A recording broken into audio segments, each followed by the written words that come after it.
So I will read it for you.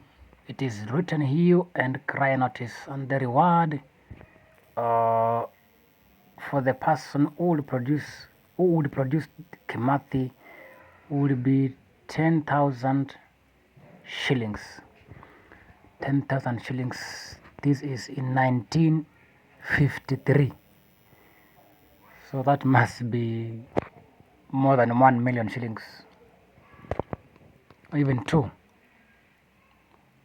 So further to hue and cry notice number blah blah blah in respect to Dedan Kimathi, whose photograph and particulars are published hereunder. The name is Dedan Kimathi.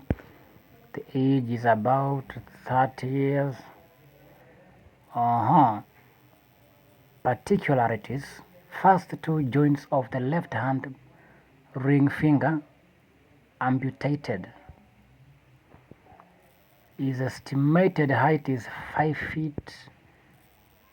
Then he has a scar, a bullet-shaped scar about 2 inches long above the right temple. Okay. Tribal particulars Kikuyu. His chief is Muhuya, and the district is Nyeri, and the location is Tetu. So the Mzungu continues to say the following bullshit.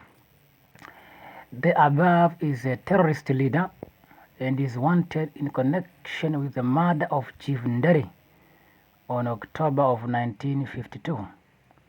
He is also wanted for a number of other offenses. He is believed to be operating in the Nyeri Reserve and the forest area bordering the Aberdare mountain range. The above reward of 10,000 will be paid subject to the usual conditions to any person or persons giving information leading to the arrest and conviction of the above wanted terrorists. Any information regarding this person will be treated with strictest secrecy and should be given to CID headquarters, Nairobi, or to the nearest police station or any administrative officer. Signed the CID 18th September 1953.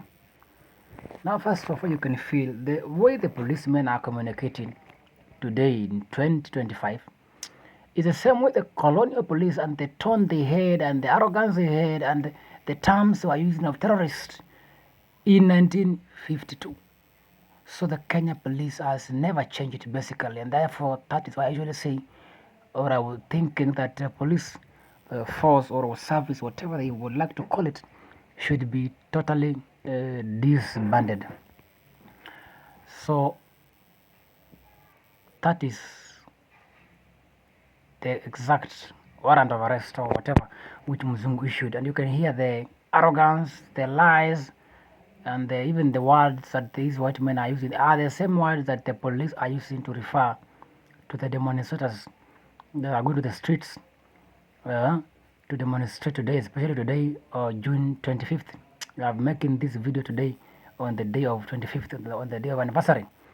It's also one day after the anniversary of Kimathi. Kimathi was killed a day before today in 1957. So that is what I wanted to hint about Kimathi. Another thing about Dedan Kimathi is until today, his grave has been hidden by the Mzungu government and above all by the Kenyan government. You cannot tell me that the Kenyan government for 6 years in power can't tell where the Kimathi's grave is.